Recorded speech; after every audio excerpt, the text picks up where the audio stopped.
Selamat siang, salam sejahtera. Perkenalkan, nama saya Flori Koban, operator Dapodik SMK Santo Yosef Nazaret.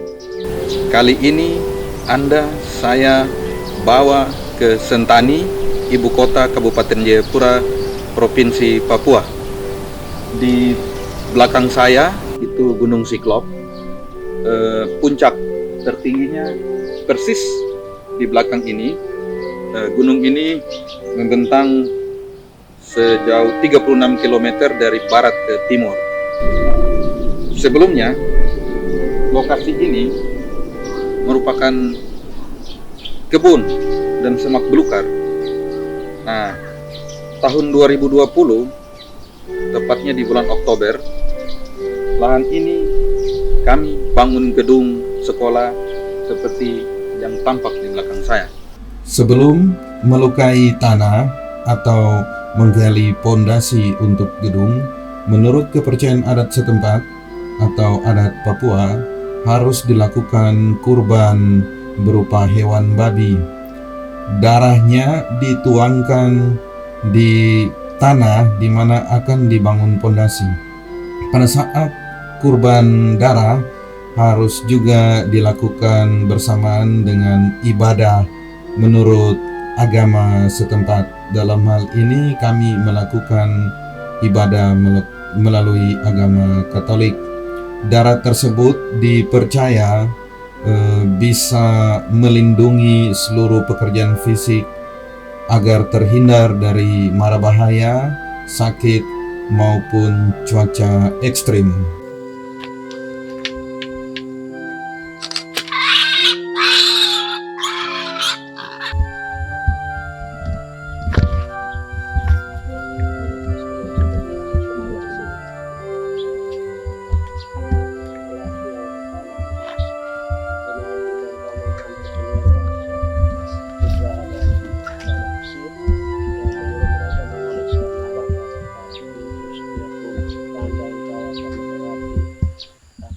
Dan melindungi mereka.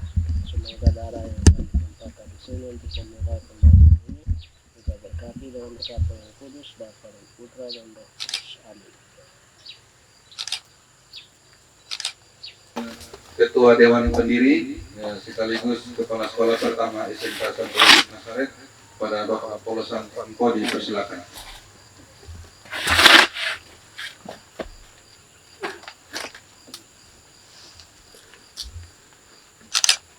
Dengan memanjatkan puji dan syukur kehadirat Tuhan Yang Maha Kuasa, dan dengan memohon berkat, rahmat dan pertolongannya atas nama Dewan Pendiri SMK Santo Yosef Nazaret beserta seluruh tim pendiri, saya meletakkan batu pertama dalam nama Bapa dan Putra dan Roh Kudus. Amin.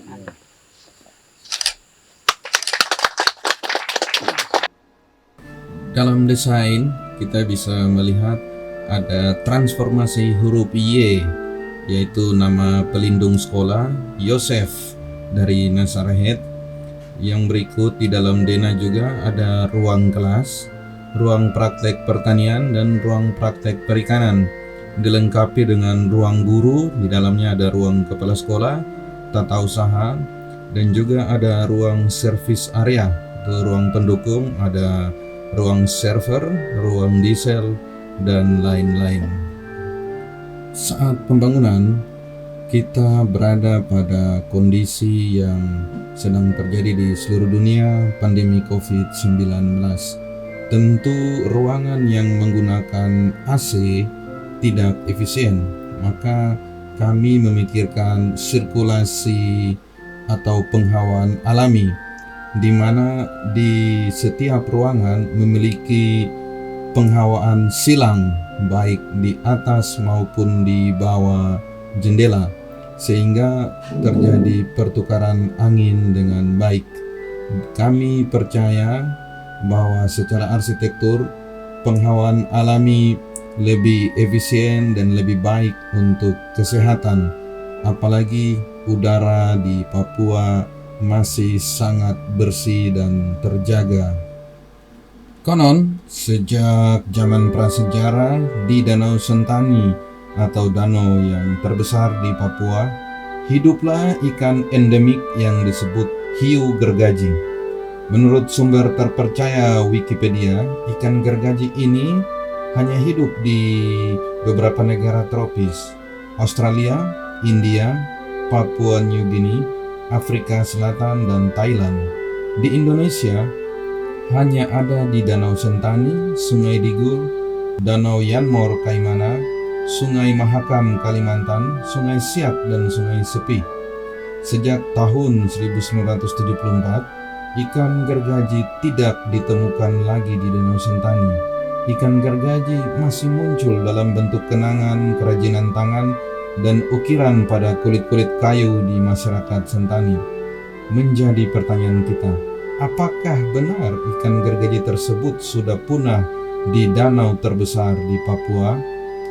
SMK Santo Yosef Nazaret mengangkat kembali keunikan ikan gergaji melalui desain arsitektur pada ruang praktek perikanan dan juga pada logo sekolah.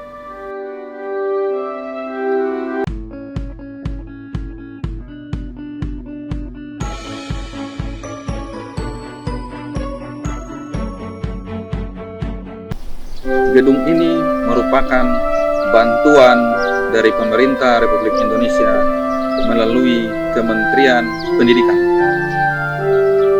Siang ini saya akan membuat sedikit video singkat untuk menampilkan sejumlah peralatan yang juga dibantu oleh Kementerian Pendidikan melalui e-katalog dan Sipla.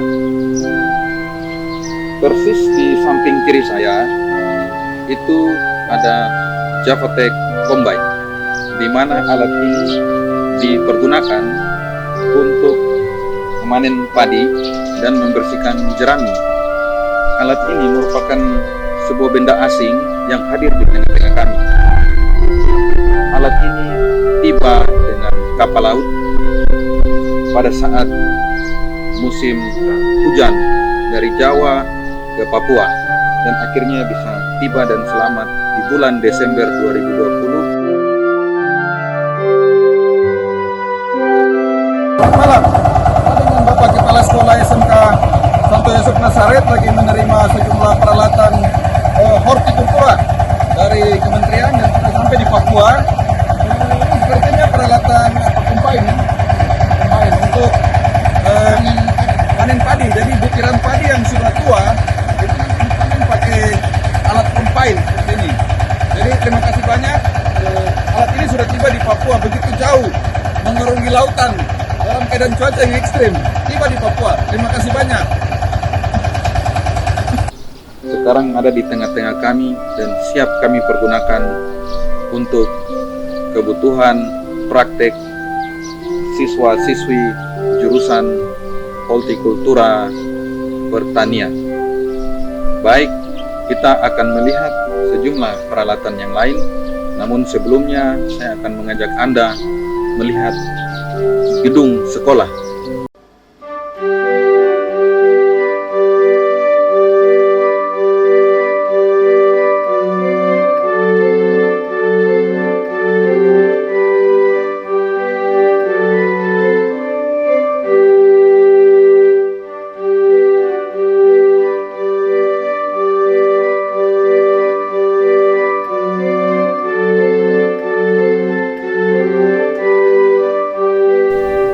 Ya, tentu kita sama-sama tahu di belakang saya ini bernama traktor.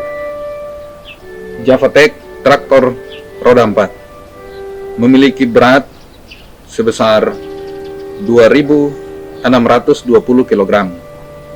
Juga dibawa dari Jawa sampai di tanah Papua menggunakan kapal. Nah, traktor ini memiliki 36 mata pisau, tentu akan digunakan untuk mengelola tanah keras. Yang berikut adalah Javatech Cultivator. SMK Santo Yosef mendapat 10 unit bantuan. 1 unit sudah diinstalasi, 9 unit lainnya sementara akan diinstalasi. Alat ini mirip traktor untuk persiapan tanam di lahan kering. Dia menggunakan motor bensin, juga roda karet dan rotari. Yang berikut, Javatech Moisture Tester. SMK Santo Yosef mendapat 10 unit bantuan. Alat ini digunakan untuk mengukur kadar air pada biji-bijian seperti jagung, kedelai, padi, kacang, serta biji-bijian yang lain. Sejumlah alat masih ada di dalam karton, tidak tampak pada layar Anda. Pada saatnya digunakan akan kami keluarkan dari pak karton. Yang berikut adalah Javatech pompa air. Alat ini digunakan untuk irigasi, berdiameter output 3 inch dengan total head 23 meter. Selang isap panjangnya 6 meter. Selang buang 10 meter. Penggeraknya dari mesin Honda 6,5 HP. Santo Yosef mendapat bantuan sebanyak 6 unit. Yang berikut adalah Javatech Rice Transplanter. SMK Santo Yosef mendapat 2 unit bantuan. Alat ini fungsinya untuk menanam padi dengan mesin, motor penggeraknya menggunakan motor bensin, jumlah roda 2 buah, bobot kosong mesin, beratnya 160 kg, kebutuhan daya 4 kW, jumlah alur tanam 4 baris, jarak tanam antar baris 200 mm. Yang berikut adalah mesin pemipil jagung Javatech CSK 2000. Alat mesin ini bisa memisahkan biji jagung dari tongkolnya menjadi jagung pilihan dalam waktu yang cepat.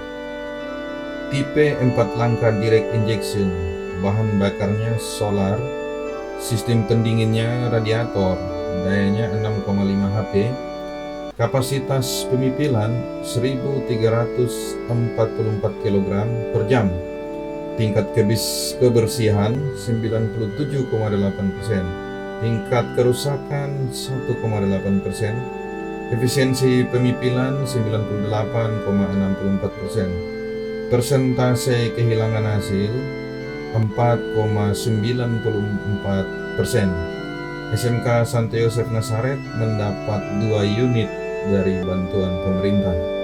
Yang berikut adalah Power Thresher Multiguna Javatech PTM 001. Alat ini berfungsi untuk merontokkan gabah dari batang padi yang sudah dipotong. Kapasitas approx 500 sampai dengan 1000 kg per jam. Mesin penggerak diesel 6,5 HP. SMK Santo Yosef Nazaret mendapat 1 unit bantuan dari pemerintah. Yang berikut adalah alat yang bernama TP Portable Leaf Area Meter. Alat ini berfungsi untuk mengukur berbagai jenis data pada daun, seperti luasan daun, luas rata daun, panjang daun, lebar daun, perimeter dan rasio panjang dan lebar daun tanpa merusak daun. Yang berikut adalah TP Vacuum Seed Counter. Alat ini berfungsi untuk penghitungan, penghisapan, dan penempatan benih dalam satu wadah dalam proses perkecambahan benih. SMK Santo Yosef mendapat 1 unit bantuan pemerintah. Yang berikut adalah TP Soil Acidometer. Alat ini berfungsi untuk mengukur keasaman tanah. SMK Santo Yosef mendapat 1 unit dari bantuan pemerintah. Yang berikut kami akan menyampaikan sejumlah peralatan untuk praktek perikanan. Bantuan ini kami dapat melalui jalur aplikasi Siplah. Bantuan ini sejumlah 61 paket dikirim melalui 2 gelombang melalui kapal laut. Tentu barang-barang ini ukurannya tidak terlalu besar, kecil-kecil, yang diamankan melalui karton-karton kecil, dan belum semua barang kami gunakan karena kami khawatirkan ketika kami buka barang-barang ini disambut duluan oleh serangga, tikus, dan lain-lain, sehingga kami akan gunakan pada saatnya nanti jika dibutuhkan untuk praktek. Namun dalam video ini kami akan menguraikan satu persatu barang-barang yang sudah kami preview dalam bentuk foto. Untuk mendukung praktek perikanan, para siswa jurusan perikanan didukung oleh bantuan pemerintah sejumlah 36 unit komputer desktop atau komputer klien yang punya kapasitas cukup baik di zamannya. Prosesor Intel Core i5, memori 8 GB, dan sejumlah spek yang mumpuni. Komputer ini kami sudah coba install beberapa desain grafis, misalnya Photoshop, Corel Draw, dan berjalan dengan cukup baik. Yang kedua adalah 3 unit printer merek Broders DCP. Printer ini sudah kami coba dan berjalan dengan cukup baik, dilengkapi dengan scan dan copy. Yang ketiga yaitu 1 unit alat pH tanah digital. Perlu diketahui bahwa pengaruh terhadap hasil panen karena tidak semua tanaman dapat tumbuh dan berkembang dengan baik di semua kadar pH tanah. Oleh sebab itu kita sebagai petani harus jeli dan melihat sisi lain dari pertanian yang satu ini, yaitu selalu up to date untuk mengecek kadar pH yang ada di area pertanian kita, terutama pada saat akan melakukan penambahan benih. Alat ini didesain begitu simpel dan mudah dibawa, cara kerjanya cepat, tidak memakan waktu yang cukup lama. Yang keempat, alat pH meter air digital. Alat ini fungsinya untuk mengukur keasaman air. Yang kelima adalah DO meter digital. Fungsinya untuk mengukur oksigen terlarut. Pengukuran oksigen terlarut ini adalah kinerja tinggi, akurasi tinggi dengan LCD besar dengan oksigen terlarut dan tampilan nilai suhu. Ini memiliki petunjuk indikator siap setiap kali pembacaan stabil. Yang keenam, CO2 meter. Detektor CO2 portable 7752AZ dapat mengukur indeks kualitas udara dalam ruangan, termasuk konsentrasi CO2, tingkat CO2, dan suhu udara. Nilai karbon dioksida dapat dikeluarkan ke PC untuk analisis online. Yang ketujuh, kertas lakmus. Fungsinya untuk mengukur keasaman air. Yang kedelapan, current meter atau flow meter adalah alat yang digunakan untuk mengukur laju aliran air linear, non-linear, massa atau volume dari liquid, gas ataupun solid. Yang kesembilan, alat salinometer. Alat ini merupakan alat praktis jenis pen untuk mengukur garam secara digital dalam persen. Semua dalam satu elektroda garam disertakan. Mudah untuk aplikasi tujuan umum. Tersedia untuk aplikasi yang luas seperti untuk akuarium, minuman, pembenihan ikan, pengolahan makanan, laboratorium, kontrol kualitas, sekolah, dan perguruan tinggi. Di kolam renang pun bisa, ataupun di kondisi air larut. Yang ke-10, refraktometer. Alat ini juga untuk mengukur kadar garam.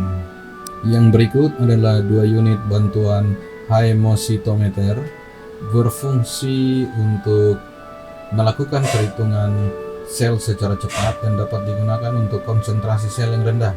Bentuknya terdiri dari 2 counting chamber dan tiap chambernya memiliki garis-garis mikroskopis pada permukaan kaca. Luas total dari chamber adalah 9 mm persegi. Chamber tersebut nantinya akan ditutup dengan cover slip dengan ketinggian 0,1 mm di atas chamber floor.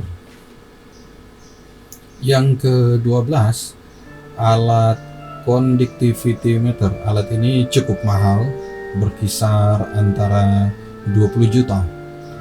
Portable TDS meter HANA HI8734 dengan berat 3 kg. Fungsi daripada alat ini adalah untuk mengukur daya hantar listrik. Yang ke-13, TSS meter, Portable Suspended Solids Monitor Product, adalah alat ukur zat padat yang tersuspensi dalam air. Total Suspended Solid atau padatan tersuspensi total. Yang termasuk TSS adalah lumpur, tanah liat, logam oksida, sulfida, ganggang bakteri dan jamur. Yang ke-14, Water Purity Electrolyzer. Alat ini untuk mengukur kejernihan air. Alat ini dapat mendeteksi kualitas air dengan sangat akurat dan setiap komponen dibuat dengan sangat teliti dan berkualitas, sehingga menjamin alat ini untuk digunakan dalam jangka waktu lama dan tidak mengurangi keakuratannya. Yang ke-15 adalah termometer. Tentu kita sudah tahu apa fungsi termometer. Dalam hal ini untuk mengukur suhu. Kacanya menggunakan kaca air raksa. Panjang alat ini 300 mm. SMK Santo Yosef Nazaret mendapat 25 unit bantuan. Yang berikut ke-16 adalah 2 unit bantuan alat bernama blower. Fungsinya untuk menghasilkan oksigen. Yang berikut ke-17, alat ini bernama aerator atau pompa udara akuarium untuk menghasilkan oksigen juga. SMK Santo Yosef mendapat bantuan sebanyak 20 unit. Yang berikut 2 unit bantuan termohygrometer. Alat ini berfungsi untuk mengukur kelembapan secara digital. Yang ke-19, alat spektrofotometer. Alat ini fungsinya untuk mengukur amoniak, nitrit, nitrat, dan fosfor. Alat ini cukup mahal, berkisar sekitar 27.500.000. SMK Santo Yosef mendapat 1 buah unit bantuan. Yang ke-20 adalah 5 unit bantuan alat bernama sesi disk. Bahan dari akrilik berdiameter 20 mm, pemberat dari stainless steel, dan tali 20 meter. Fungsi alat ini adalah untuk mengukur kecerahan air. Yang ke-21, cawan petri. Agak aneh ya namanya, seperti di kerajaan-kerajaan. Alat ini adalah sebuah wadah yang bentuknya bundar dan terbuat dari plastik atau kaca yang digunakan untuk pembiakan sel. Cawan petri selalu berpasangan, yang ukurannya agak kecil sebagai wadah dan yang lebih besar merupakan penutupnya. SMK Santo Yosef Nazaret mendapat 20 unit bantuan dari pemerintah. Yang ke-22, beaker glass atau gelas kimia. Berfungsi sebagai tempat mereaksikan bahan, tempat menampung bahan kimia berupa larutan, padatan, pasta ataupun tepung, dan juga tempat menaruhkan bahan dan tempat memanaskan bahan. Volumenya 10 ml, tingginya 40 mm. SMK Santo Yosef mendapat 10 unit bantuan dari pemerintah. Yang ke-23, batu aerasi. SMK Santo Yosef mendapat 25 unit bantuan. Apa fungsinya sebenarnya batu aerasi ini? Sangat penting perannya untuk menjaga kesehatan ikan dalam akuarium karena fungsinya yang dapat menyerap oksigen dalam air. Yang ke-24, 15 unit bantuan untuk SMK Santo Yosef bernama heater, atau alat ini berfungsi sebagai pengatur suhu di akuarium. Yang ke-25, ini jelas dalam video, adalah pipet atau pipetes. Biasanya dalam satu pak berisi 100. Nah, pipetes kaca dengan bahan pemompa karet merah. Ukuran panjang kemasan terpisah, pipet kaca dalam box dan pemompa dibungkus plastik. SMK Santo Yosef mendapat 5 pak. Yang ke-26, plankton net. Fungsinya untuk mengambil plankton di air. SMK Santo Yosef mendapat 5 unit bantuan. Yang ke-27, 5 unit sentrifug manual. Alat ini pun saya sendiri belum tahu, tapi dari informasi yang saya dapat bahwa alat ini untuk memisahkan endapan protein dalam pemeriksaan kimia. Dilengkapi dengan 2 atau 4 tabung dan klem untuk penahan, tingginya 27 cm. Kalau tadi sebelumnya kita melihat sentrifug manual, kali ini alat sentrifug digital. Fungsinya mungkin sama dengan sebelumnya, namun ini lebih ke digital. Mereknya Benchmark Scientific LC8. Nah, alat ini cukup mahal ya, yang digital berkisar sekitar 15 juta. Yang ke-29 ada 12 unit tabung reaksi. Alat ini sangat berguna untuk beberapa penelitian mikro. Mereknya Iwaki Pirex, ukuran 29 ml, ukuran panjang 15 cm, berdiameter luar 19 mm, untuk volume 29 ml. Yang ke-30, 25 unit bantuan. Alat ini seperti kita biasa lihat di ruang operasi ya, bernama Descending Set, merek Gold Cross. Fungsinya untuk mengambil kelenjar hipofisa. Yang ke-31 ada 5 unit bantuan. Kita lihat di video ini seperti gelas perjamuan anggur ya. Namun nama alat ini adalah tissue grinder untuk menumbuk kelenjar hipofisa ikan. Terbuat dari bahan kaca, panjang penumbuk 19 cm dan tinggi gelasnya 15 cm. Yang ke-32 ini ada 5 unit corong penetasan. Harap tidak disalahgunakan ya. Ini bukan corong untuk isi minyak tanah di kompor butterfly, namun alat ini berbahan fiber, ukuran diameter 40 cm, tinggi 50 cm, ukuran mulut corong 2 cm, digunakan untuk penetasan artemia dan ikan. Yang ke-33 ini ada 2 unit bantuan pompa celup.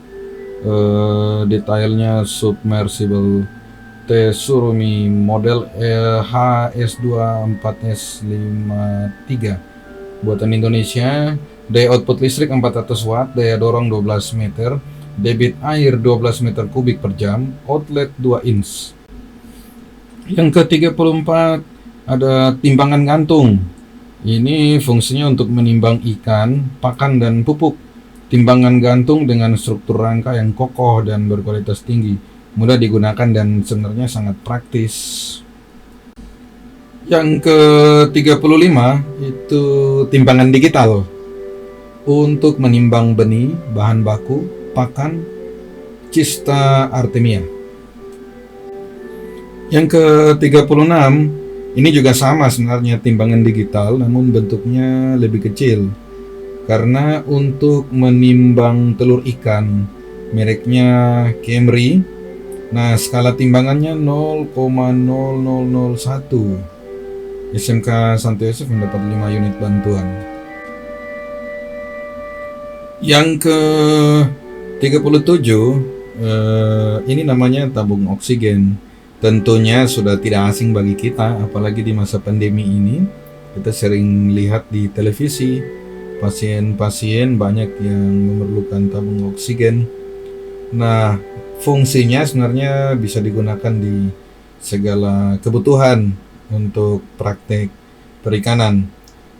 Perlu diketahui bahwa satu tabung oksigen ini kalau di daerah Jawa berkisar antara 2.100.000 atau sampai 2.200.000. Beratnya 30 kg, untuk 6 meter kubik oksigen.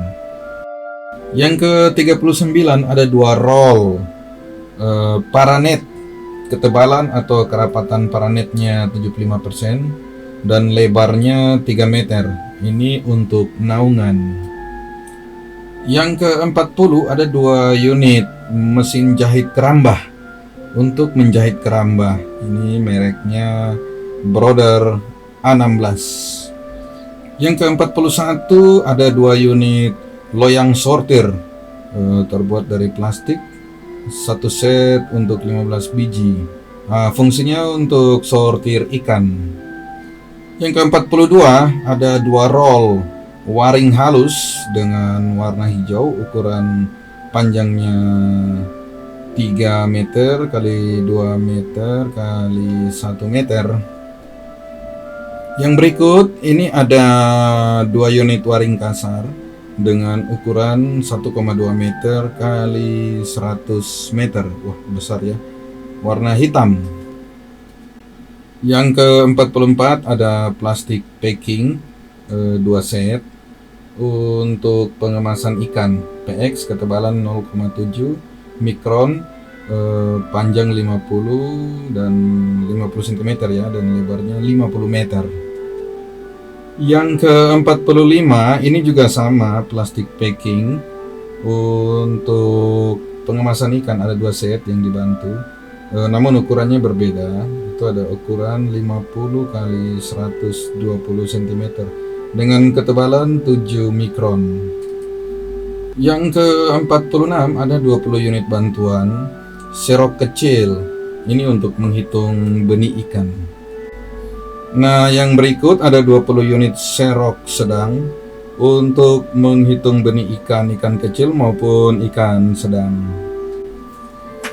Yang berikut ini ada 15 unit serok besar. Ya, ayo yang biasa mancing ini. Ini serokan ikan bulat, diameter 32 cm, bahan jaring PE sangat kuat, cocok untuk serok ikan air tawar, ukuran konsumsi. Gagang serokan enak digenggam, dilapisi karet. Yang berikut ada alkon air untuk ukuran 2 inch. Ini untuk menguras air kolam, merek Honda tipe WB20XN XH, model GX160H, tipe mesin 4 tak, bukan motor ya, tapi ya memang ini mesin motor. OHV, isi silinder 163 cc, daya mesin 5,5 HP, tenaga output maksimal 3600 rpm, kapasitas bahan bakar itu 3,6 liter, daya dorong 32 meter, daya hisap 8 meter, diameter inlet atau onlet 50 mm, kapasitas pompa maksimal 1100 liter per min, dan dimensi 455 x 385 x 410 mm. Yang berikut ada 30 meter selang air spiral 2 inch. Ini ada 5 set pisau. Ya, ini bukan pisau biasa. Ini terbuat dari stainless steel dengan merek Hansen M708 dan isinya ada 8 PCS. Nomor 52 ada bantuan 10 unit alat pemotong kaca. Ukuran diameter gagang sekitar 1,2 cm dan panjang totalnya 17,5 cm dan didesain minimalis. Oh ya, saya lupa ya memberitahu alat pemotong kaca sebelumnya tadi. Itu sebenarnya perlengkapan untuk pembuatan akuarium. Maka ya, saat ini yang kita lihat adalah alat penembak lem. Fungsinya untuk mengelem kaca akuarium dan agar lebih mudah dan cepat. Ada 5 unit bantuan dari pemerintah. Yang ke-54 ada 1 unit genset. Tentu genset ini sangat berguna sekali untuk menunjang peralatan-peralatan listrik lainnya di ruang praktek perikanan, karena kita tahu sama-sama bahwa listrik di Sentani itu sering mati dan kadang tidak stabil. Iya, bukan tukang bangunan saja yang memerlukan meter roll, jurusan perikanan juga membutuhkan meteran. Ada 2 roll, ada 2 meteran, merek Bison, meteran gulung. Ini panjangnya 30 meter. Yang berikut ada 1 unit kincir tambak, 2 baling-baling 750 watt, motor HP 1 Voltec 220 per 380 volt. Yang berikut ada alat yang bernama autoclave, merek Polytron. Autoclave adalah alat pemanas tertutup yang digunakan untuk mensterilisasi suatu benda menggunakan uap bersuhu dan bertekanan tinggi, bisa sampai 1210 Celcius dan 15 lbs selama kurang lebih 15 menit. Yang berikut ada komputer atau laptop ROG, atau istilah ROG ini sering familiar di para gamers. ROG atau singkatan dari Republic of Games. Laptop ini sangat mapan di kelasnya. Video ini saya edit di laptop Asus ini. Kinerjanya cukup baik dan untuk merender atau mendesain sangat baik dan digunakan oleh operator Dapodik SMK Santo Yosef Nazaret. Yang berikut ada paket CCTV. CCTV dengan merek CP Plus. Ini merek yang cukup berkelas, sering digunakan di perbankan karena CCTV ini sangat mendetail sampai bisa melacak uang palsu. Paket dalam bantuan ini terdiri dari switch PoE 16 port, itu ada 32 menjadi 32 port. Material bantu kabel CAT UTP CAT 6 masing-masing 25 meter kali 30 unit atau 800 meter. Konektor RJ45 dan juga sekalian alat ini telah diinstalasi. Juga dilengkapi dengan LED TV monitor 32 inch 1 unit.